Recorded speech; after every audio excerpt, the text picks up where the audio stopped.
අප්‍රේල් 13 වෙනිදා තුසිත වැඩිහිටි නිවාසයට මම බාරගත්ත ටී ටයිම් එකයි දානේ වේලයි තමයි ඔයගලන්ට දැන් මේ පේන්න තියෙන්නේ.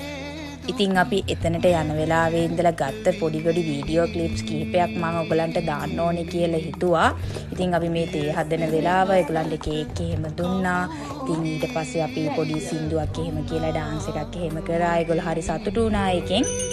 ඒ අවස්ථාවල වීඩියෝ ක්ලිප්ස් කිහිපයක්ම ඔයගලන්ට දැන් බලා ගන්න පුළුවන්. මම මේ වැඩිහිටි නිවාසය ගැන කීප වතාවක්ම වීඩියෝ ක්ලිප්ස් දාලා තියෙනවා. ඔයගොල්ලෝ දැකලත් ඇති. ඉතින් මේ ඉන්නේ අර එදා බාර දුන්න සීයා. ඒ සීයා දැන් ගොඩක් සතුටෙන් එතන ඉන්නවා. ඉතින් වැඩිහිටියෝ මේ විදියට තනි කරන්න එපා කියලා තමයි මට කියන්න තියෙන්නේ. ඒගොල්ලෝ ගොඩාක් සතුටු වුණා. අපි එතනට ගිහිල්ලා සින්දු කියලා ඩාන්ස් කරලා ඒගොල්ලොත් එක්ක කාලය වෙන් කරාට ඕගලන්ට මේ වීඩියෝ ක්ලිප් එකේ ඉස්සරහට දකින්න පුළුවන් ඒවා. ඉතින් ඕගලන්ටත් පුළුවන් වෙලාවක් තියෙනවා නම් මේ වගේ වැඩිහිටි නිවාසයකට ගිහිල්ලා ඒගොල්ලොත් එක්ක කතා බහ කරලා සින්දුවක් එහෙම කියලා සතුටු වෙලා එන්න. සාරද ට්‍රැවල්ස් වලින් මගේ චාරිකා ගිය කස්ටමර්ස්ලා කිහිප දෙනෙකුත් එතනට ඇවිල්ලා හිටියා. ඉතින් ඒගොල්ලෝ ප්‍රෙෂර් කුකර් එකක් එහෙම ගෙනල්ලා දුන්නා. සර් කෙනෙකුයි මිස් කෙනෙකුයි. ඊට අමතරව සීතල රෙදි සරන් වගේ තෑගි බෝග ගොඩකුත් ගෙනල්ලා තිබ්බා ඒගොල්ලන්ට. ඉතින් තව සර්ලා මිස්ලා වගේක් ඇවිල්ලා තිබ්බා. ඒගොල්ලන්ගේ අතින් හදාගත්ත කේක්, පළතුරු ඒ වගේ දේවල් අරගෙන ඇවිල්ලා තිබ්බා. ඉතින් මට ගොඩක් සතුටුයි අපි ඒ කරපු දේ ගැන.